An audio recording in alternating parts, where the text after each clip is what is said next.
I find I'm often when I'm socializing, if I get a text message or I know something else is happening later in the day, my mind goes there and it's thinking about everything that I might be doing next.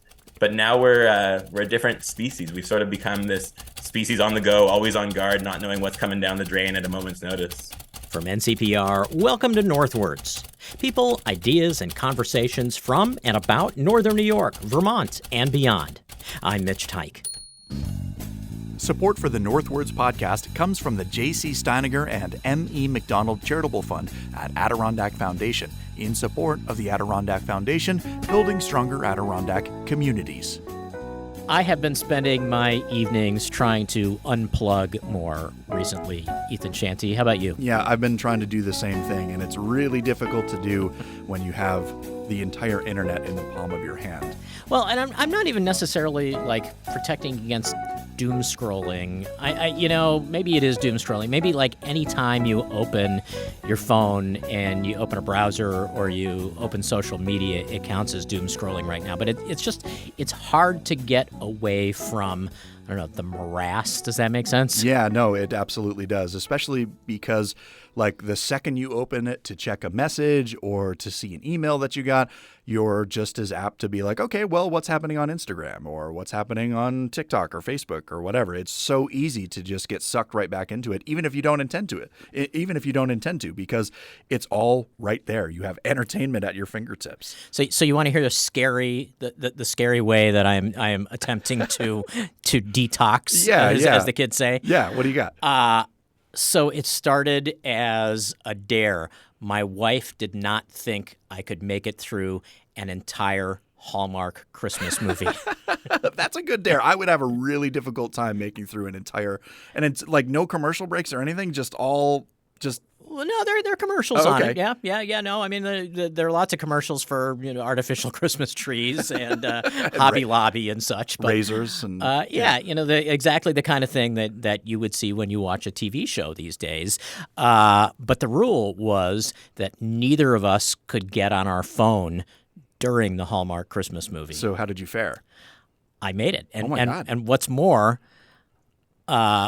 we have, in a strange way, started watching Hallmark Christmas movies in the evening as a way to get off of our phones. Wow, good for you.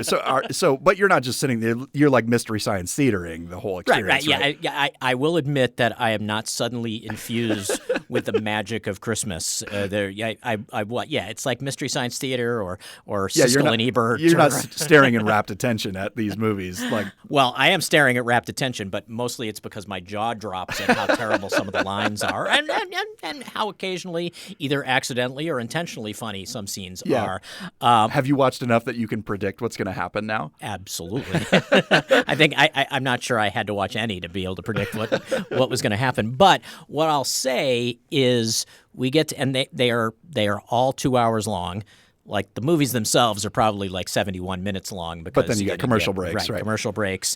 And for those 2 hours, suddenly the weight of the world is no longer sitting on my thumbs as I go onto my phone. Right, and that's what turning to your phone is supposed to be as well. It's supposed to be a distraction, when you open Instagram and you want to see funny cat videos or you want to see a meme that your friend sent you. It's supposed to take the weight of the world off of your shoulders, but then you find yourself just getting right back into it, and then you see the bad thing, and then you see another bad thing, and the algorithm knows when you're staring at something longer, so it feeds you more of that stuff. Yeah, it can be really exhausting, and I had a similar experience recently where I kind of reached my breaking point on scrolling, and I was like, I haven't watched the 4-hour version of The Fellowship of the Ring in a long time, so I'm going to do that. And I found that, I thought, will 4 hours really feel like 4 hours? And 2 hours had gone by, and I was like, oh my God, I'm so caught up in this adventure, and I've not looked at my phone once. And it was just such a relief to be able to actually engage with a piece of art and not feel compelled to open my phone and get distracted. And so that 4-hour viewing experience would become a 6-hour viewing experience if I'm pausing it to get on my phone and stuff. And it was very relieving, the opportunities that we really have to shut down and disconnect are so rare. Well, and the really funny thing is that whereas, I don't know, 10 years ago, 15 years ago, we would have screamed at the television when the commercials come on. Commercials, it's like I can make it through 2 minutes of commercials for razors and artificial Christmas trees and whatnot. Yeah. It's actually, it's kind of refreshing. It's kind of like part of the experience of watching that Hallmark movie and just being, just being with the person who's in the room with you or just by yourself, Yeah, those opportunities are really rare. Yeah. And that's kind of why we're talking today, because we're revisiting this conversation with an author who decided that he was going to disconnect from not just social media, but the entire internet, not even use his computer for over a year. If he could figure out a way to use his computer just to write, but he couldn't be connected to Wi-Fi, or he couldn't be connected to, he didn't have a hotspot on or whatever. No internet, and going to great lengths to avoid the internet for the entire year. Right. Yeah. He didn't even want his friends to tell him about what was trending on social media and stuff. Right. Like the topic of conversation had to be exclusively non-internet related. And that's for us in radio, or just like us as people who are existing in the world, that is so difficult. The internet is a critical part of our jobs. I don't know how I could turn it off. Well, and moreover, the year that this experiment took place was also as COVID hit and political turmoil was sweeping. He lives in Canada, but political turmoil was sweeping through the United States and bleeding over into other countries such as Canada. So it was a really challenging year to be offline. Yeah, but he did it and chronicled his entire experience in this book called Jacking Out by Aaron Lee. And you had this conversation with him about a year ago, right? Yeah, it was September of 2023 that our interview first ran. And I think this is, at a time when so many of us are thinking about what social media and the internet are doing to our day-to-day lives. It's worth listening to this interview again. Yeah. So here's Aaron Lee and a conversation that Mitch had with him about his book, Jacking Out. So I'm sure this is the first question you get from everyone, but let's go back to the fall of 2019, or maybe even the months before that. What was happening that led you to plan this year offline?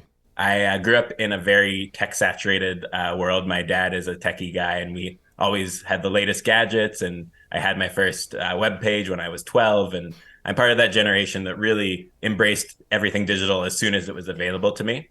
And then I spent a few years as a high school teacher in Western Canada.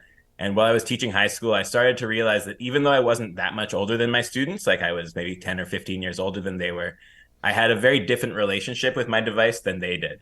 And on the one hand, I started to realize that there was actually a lot of really beautiful, important, meaningful things that these young people were doing with their devices. But I also noticed that a lot of them had a really intense time trying to separate themselves from those devices.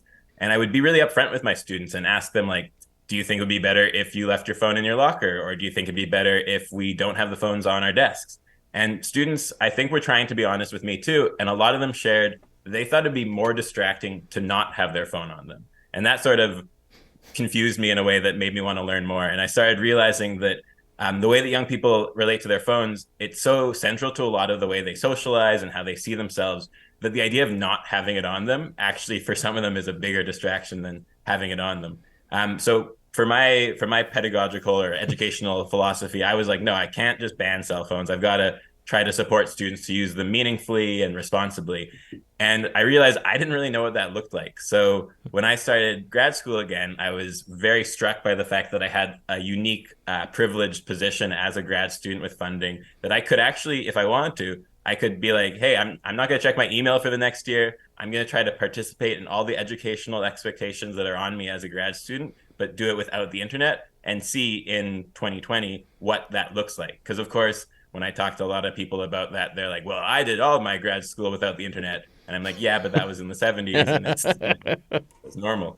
So it was more, I think, a bit of an experiment to see what would happen and how it would affect both my studies, like academically, but also just my social life and my relationships.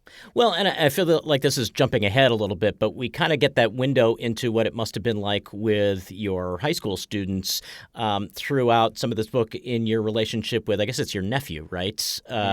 Who is my little cousin. He's my little cousin. Okay. Kid, so, yeah. Yeah, so your cousin, who is like 7 or 8, and the internet is all he knows. Yeah, and when you talk to him about the internet, and even today, now he's a couple years older, but he still has a very difficult time differentiating what is the internet and what's not the internet. And so I think a lot of young people, and even people our age and demographic, we don't necessarily keep track of what's online, what's offline. Like even a radio interview, of course, it used to be something that would have been offline, but as I've had a lot of radio interviewers tell me, now all of the connections to the internet are essential for this being broadcast, and not only on the radio, but it's also broadcast online through podcasts. And it would be pretty impossible to do radio interviews today without the internet. Yeah. Well, and I think about the ground rules you set for this experiment. And I mean, it was basically one ground rule, right? You weren't going to use, you didn't use anything connected to the internet. Yeah, and the other ground rule was I couldn't ask people to do things online for me. So I was very tempted for little things like finding out the weather. I was always like, oh, I wonder if I need to bring an umbrella out with me today. But luckily, my partner and my friends were they played along with my rules, and they would say, nope, not going to fall for that one.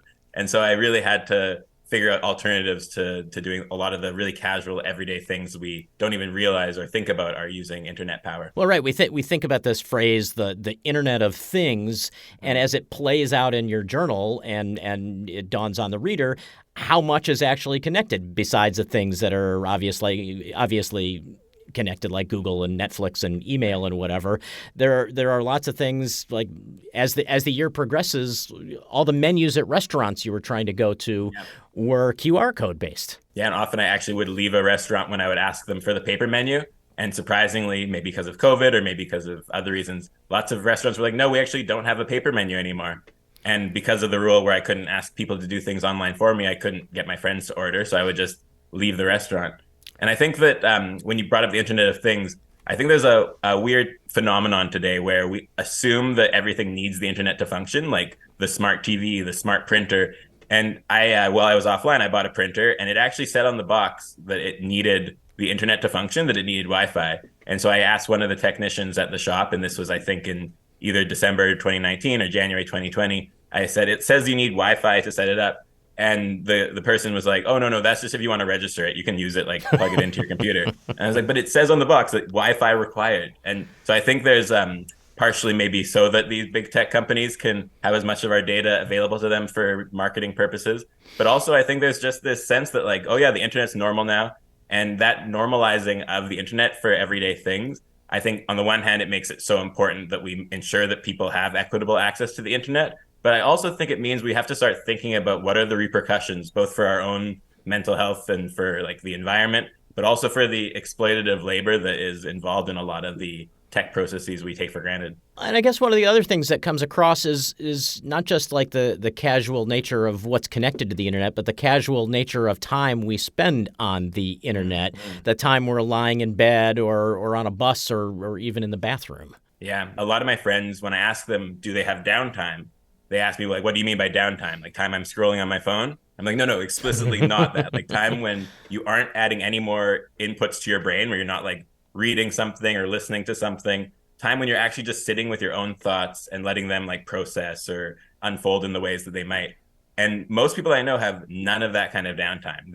If they're not on their phone, then they're socializing. If they're not doing one of those two things, they're probably working. And the fact that it's almost like a compulsive thing for most people, like I've chatted with people who say it's muscle memory. They don't plan to take out their phone and start scrolling on Instagram or TikTok or Reddit, but rather it's just something that happens to them when they're sitting and they're not doing something else. And I feel like without that kind of time, there must be some repercussions for for our mental health, but also for how effective we are and how respectful we are when we socialize and engage with work or with academia. You read a lot about your friendships and in fact, some of the tenuous nature of those friendships. Do you think not having internet made your personal relationships any more rewarding? So a really difficult question. It's pretty hard to maintain a lot of friendships and relationships without the internet. That being said, while I was offline, I was using my phone. I was doing a lot of letter writing, and I was able to keep connected to the people I cared about. But a lot of the relationships that weren't those really primary ones that I was making that active effort, they did fall away or were harder to maintain. There's a lot of casual kind of friendship things, like liking somebody's post or sharing some news feed article or something. Those types of casual ways that we connect and that nowadays are pretty common were pretty impossible to me during the offline year. So I think on the one hand, it was actually harder to do a lot of the things that people were doing, especially with COVID and with like the Zoom trivia nights everyone had. But the types of friendships and relationships that I was nurturing, I think were stronger for it. One little anecdote about that is even though there was lockdown and we weren't really able to socialize, when there was brief periods where we were allowed to invite a couple other people into our bubble, I played a lot of Scrabble that year. And when I had friends over to play Scrabble, I realized that nobody was taking their phone out. And I brought it up at one point with, I think my partner was there and one other friend. And I was like, why aren't you guys using your phones today? And they were like, oh, I thought it'd be rude to you. And so there was this weird, like, I didn't ever say to them, please don't use your phones around me. But because I was doing this experiment, people were sort of trying to play along in small ways. And I found that in that space where we were playing Scrabble, we had dictionaries out to look up words when we challenged one another. It did really feel like we were connecting in this way that was slower, that felt very much like we weren't waiting for the thing that was going to happen next. We were just there together. And I know for myself with my smartphone, or sorry, not my smartphone, but with my cell phone, I still don't have a smartphone, but even just with a flip phone, I find I'm often when I'm socializing, if I get a text message or I know something else is happening later in the day, my mind goes there and it's thinking about everything that I might be doing next. And I think without that possibility, like when you have those boundaries and aren't engaging digitally in that way, you're able to be present for one another in a way that I think for most of human civilization was probably quite normal. But now we're a different species. We've sort of become this species on the go, always on guard, not knowing what's coming down the drain at a moment's notice. Well, and when you're playing Scrabble and people are consciously keeping their phones in their pockets or their bags or their cars or wherever, you must have felt a little like the guy who's just quit smoking or quit drinking and people are consciously not smoking or drinking around him.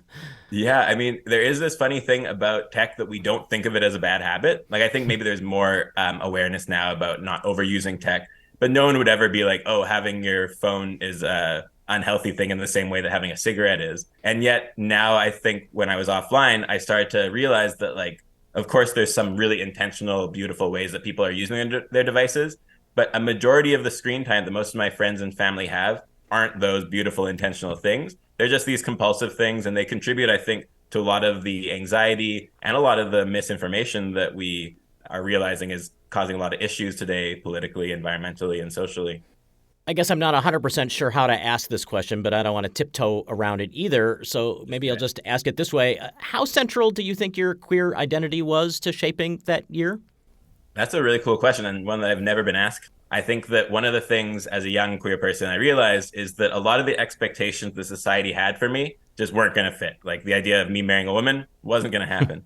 So when you start questioning some of the really foundational expectations that your family and community and society have for you, you're able to actually start questioning other ones too. And I find I have Israeli family, and I'm a very big advocate for Palestinian solidarity work. And so when I have traveled to Palestine to volunteer and work with Palestinian organizations, I'm always surprised how many queer Jewish people are there. And so I think that was one of the first times when I was traveling in the West Bank where I realized, oh, being queer isn't just about your sexual orientation or your gender identity. It also translates to all sorts of other political and ideological ways that we interact with the world. So when I think about being offline, I think that is a pretty queer move to be like, hey, everyone else I know, or almost everyone else I know, is diving deep into the internet as COVID-19 lockdowns hit everybody. And I was like, I guess I don't need to fulfill that expectation because I had already had maybe practice at rejecting some social expectations. So I love that question, Mitch. Like, I think being queer probably made me more open to doing something weird and queer, like spending a year offline. Well, the other interesting thing is you just mentioned COVID there, and I didn't go through the book with a fine-tooth comb, but I don't remember you ever kind of coming right out and talking about COVID itself. That's a very acute observation of you. I actually made a point of not mentioning COVID in the book. Of course, COVID is a huge part of the book because all of the digital changes that were happening in 2020 wouldn't have happened in the same way without it. But I realized as I was putting together the book from all my journal entries that we all experienced COVID. We all know that story, and we were all a part of it in a way that was pretty intense and for some people definitely traumatizing. And I didn't want my book to be an upsetting read. I want it to be, as you open the conversation, I want it to be a bit more of a thought-provoking read. So I decided to leave out the explicit mention of COVID, and of course it was there under the surface. But I think that the importance of how our digital lives have been changing is something beyond COVID. COVID definitely exacerbated things and sped things along. It made it so that we embraced tech and digital options without really thinking about, oh, is this something we want to embrace? Because at the time we had to embrace it. But now that we're back at a place where COVID isn't the thing driving tech innovations, I think we now have to go back a little bit and think like, hey, what were the changes that happened that we really did need and want to continue with? And what were the ones that we might want to rethink? Like the one you brought up earlier about the QR codes at menus. In Montreal, where I live, a lot of menus or a lot of restaurants still use QR code menus. And when you go to a nice dinner with your family or friends, and everyone starts the dinner with their phone in their hand, like trying to zoom in at the menu item, it changes the feel. And I know that for me, growing up, we were a very like no phone calls at the table dinner people. Like if the phone rang, we would let it ring at dinner. And I think that that's really changed with both QR codes, but also like the smart watches that a lot of people have. Like we've started to normalize a lot of ways that digital practices are creeping into our everyday lives. And some of those are really good, and others I think we need to push back on. 2020 was, of course, a pretty breathtaking year to be offline. If you had known what was coming that year, would you have still taken on this project? No, I don't think so. I think that if I had known that we were going to be facing such a tragic and globally like shape-shifting phenomenon, I think I would have probably delayed and tried to think about how I could maybe gear my research towards the changes that were happening during COVID. I don't want to sound so privileged, but I'm glad that I was offline for that year because it did allow me to have a bit of an insulation from the types of doom scrolling and misinformation and conspiracy theories that were really rampant online that year. So I think personally, in a bit of a selfish way, it was actually sort of nice being offline for 2020. I think there are a lot of us that kind of wish they were offline for parts of 2020. Yeah, I definitely had a lot of friends who were overwhelmed. And I think how much they were overwhelmed was directly related to how much media they were consuming. And I was only able to get my media mostly from the radio and a few channels that I'm able to pick up here in Montreal, a few TV channels. But yeah, I think that if I had known what was coming, I would have tried to gear my focus and my research towards something more aligned with that. Yeah, for sure. Your nightmares throughout the year, at least the ones you wrote about, they all seem to be about accidentally going online. Yeah, so a lot of people ask me, like, did you ever almost go online or like accidentally use the internet or like really want to go online? And it wasn't like that at all. I didn't have any like inclination to go online. It was actually really nice to have that really firm rule for myself. And yet my brain or my subconscious seemed like it really was worried about that. And throughout the year, I had lots of these nightmares where I'd wake up in a cold sweat thinking I had just checked my email and then look around me and realize I was in bed and I had dreamt it. But I'm someone who doesn't really give dreams too much of I'm not like, okay, my dream is some sort of magical representation of XYZ, but I do think it's our brain trying to work through something. And so I'm sort of curious, and if any of your listeners are psychoanalysts and can read my book and tell me about my dreams, I'm curious, why was I constantly dreaming about this horrible experience of going online, especially when it wasn't something I was worried about in my waking life? Well, and in contrast, I think a lot of us were having nightmares about COVID or about all the many other, potential doom fantasies we were having that year. And so that was, one of your apparent, central subconscious concerns is Absolutely. Maybe a little refreshing. Yeah, it's funny how pedestrian or how like low stakes that is. Just going online for most people, it's like, yeah, that's what I do every day. So it is interesting that became like the be all and end all of horror for me in a year that was actually really a horrific year in more real ways. So I want to ask about the end of the year and maybe start with a personal comparison here. About 25 years ago, I was actually living here in northern New York when the region had its huge ice storm. Right. And here, actually, in this, very station where I'm talking to you from, we were without power for 8 days, and there were people in the region who were, 3 weeks without power.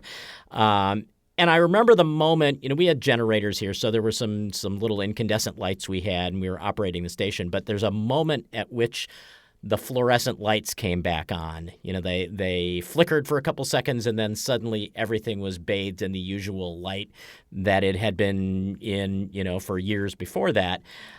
And it was a bit of a letdown. And at the same time, there was this little part of me that was swearing that the stuff I had and that we had all gained from surviving those days would stay with me. And they did for maybe 3 days. Okay. What was the reacclimation process like for you? And how much of that year do you think is still shaping the way you approach technology today? That's a really cool question, and I think the comparison with the ice storm is very apt because, yeah, this feeling of not having what you need is very can be very frustrating. But then when you get used to it and acclimatize to it, then when it comes back and you're back to your old normal approach to life, it can be a bit disappointing in a way that is a bit surprising. Because I mean, this idea of not having the internet, just logically, it's like, well, that would be worse than having the internet, right? But when you get so used to the type of life pace and the kinds of interactions I was having and the way that I was able to read books in like very slow kind of minute detail, when that was over and I realized I had to re-engage in my studies in a much more fast-paced way, I had to commit to a lot more of collaborative kind of work that I was not putting off, but that I was doing in a slower pace while I was offline. It was quite stressful. And I remember that moment where I first opened up my emails and saw I think it was like over 2,800 unread messages. It was a horrible feeling. And it was probably a little bit cheeky, but I just immediately closed my browser and went for a walk. And while I was on that walk, I remember my mom called and we had chatted on the phone like every, 2 or 3 days throughout the year as we normally do. But as soon as I was back online, she says, "So when are you ready to do a FaceTime?" And I was like, "Can we hold that? Like we do that like maybe in a couple days or in a week?" And she was like, "Oh no, I just really want to see your face. Like it's just really nice. And I know we chat all the like we're chatting right now, but it would just be different to see your face." And I didn't realize how stressful that would make me feel or how stressed out it would make me feel. And if my mom's listening, Mom, I love you and I'm happy for you to see my face, whatever, we can make it happen. But there is something about that expectation to be connected in this more intense way that makes it feel like, I don't know, a little bit claustrophobic or a little bit like, I don't know how I'm going to keep this up and do everything else I need to do with my life. Because I was still a busy person while I was offline. But when the internet allows us to do so much more, it feels like we have to do that much more in order to keep up with the people around us. So I think right away, as you pointed out, the first few days, I really pushed back and allowed myself to take some time to reacclimatize without it being too overwhelming. But pretty quickly, as I got back online, I started realizing that I didn't have the self-control I needed in order to avoid doom scrolling or just spending too much time responding to emails or scrolling on social media. And one of the things that came out of this year offline is the realization that spending a year offline is actually sort of easy compared to just having regular day-to-day self-control, regular day-to-day strategies to practice moderation. And that practice, it does take practice. Like the idea of being moderate and trying to use your cell phone or your laptop in a way that feels good, that's not going to come naturally. There's a lot of money being put towards us overusing our devices, like the marketing or the psychological programming that compels us to use our devices. That's a pretty powerful force. And if we want to be able to push back on that, we need to practice it in small ways on a regular basis. So as you'll find in the end of the book, I had a pretty rough January 2021. I realized pretty quickly that I didn't have any more of that self-control, that I'd lost it all by spending a year offline. So on the one hand, the year offline did not hold up in the way I was hoping. It didn't gird me for those types of temptations. But on the other hand, I still did have a lot of the realizations or awarenesses that I had gathered during that year. So I was able, after about a month of really falling into that pattern of spending way too much time online, I was able to remind myself of why I had done the experiment in the first place. And that piece about being more intentional and using our devices in responsible ways that we feel good about and that don't necessarily have all the negative impacts for our world, that became something that I focused on in a much more explicit way in order to force myself to start practicing more of those self-control pieces.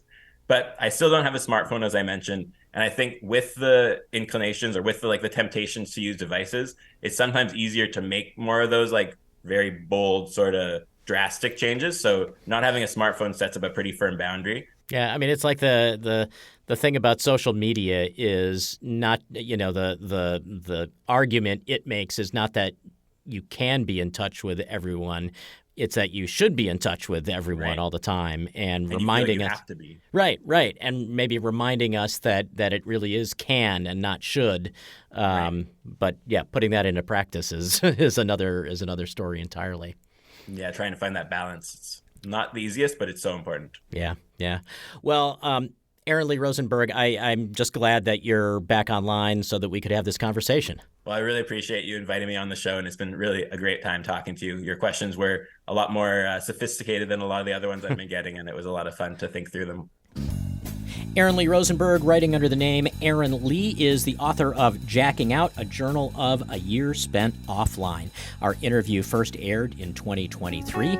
Aaron Lee Rosenberg joined us from Montreal.